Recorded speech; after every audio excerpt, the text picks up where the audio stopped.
Hi, my name's Chris. I'm one of the London experts here at The View from the Shard, and I'm on hand pretty much all the time, and if I'm not, then you've got one of my colleagues, Zia, Howard or George.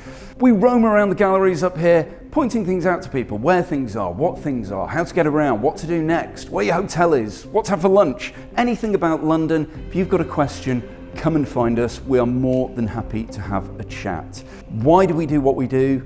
Because we love the city. Simple as that. I've lived here for 24 years. I love how vibrant it is. I love how artistic it is. I love the history. I love the culture. I love that I can walk down the street and hear 100 different languages. And when you come to The View from the Shard, we will show you around.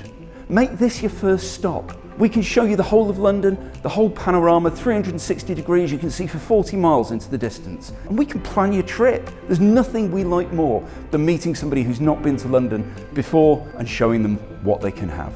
Something that you may not know about The View from the Shard is that we're not just a viewing gallery. We do events here. Most recently we did a fashion show for Juliet McDonald. Took over the entire space. It was incredible. Everybody had a great time. I think my favourite event that we've done was a rugby event last year for the Six Nations. Now, I am not a rugby guy. However, we turned Level 72, our open air sky deck, into an open air cinema where we showed a match.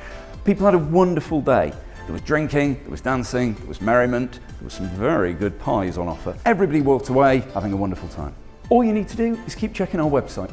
That gives you up-to-date details about what events we've got on, what's coming soon, our opening hours, me. Everything that you want to know about The View from the Shard, go to theviewfromtheshard.co.uk. People often ask me, what's my favourite landmark in London? The answer to that is the Shard, play the game. However, what's my second? St Paul's Cathedral. Come this way.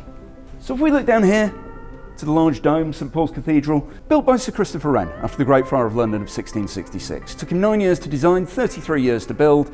Up until 1962, that was the tallest building in London.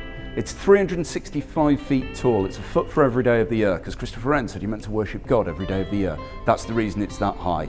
Because it was the tallest, you could see it from all over the city. Same way that you can see the Shard from all over the city today. Then the 1950s and 60s roll around, we start building skyscrapers, and everybody panicked. And we said, well, what if we start building skyscrapers around St Paul's Cathedral? We've been looking at this thing for 250 years. We're never going to see it again. We're going to lose it. So St Paul's Cathedral has made what's called a protected view. And that means that there are certain positions all over the city where you have to be able to see the Dome of St Paul's from. One of them's Greenwich over to the east over there, another one's Parliament Hill in Hampstead, another one's Richmond, which is about 12 miles in that direction. If you walk into the middle of Richmond Park, right on the horizon, you see a tiny St Paul's Cathedral, completely unobstructed. That's the reason we've got such wacky shaped buildings in London, that are thinner at the bottom than they are at the top. Part of it's architectural, obviously, but part of it is quite literally so you can see through the gaps in the buildings, and it doesn't obstruct that wonderful view.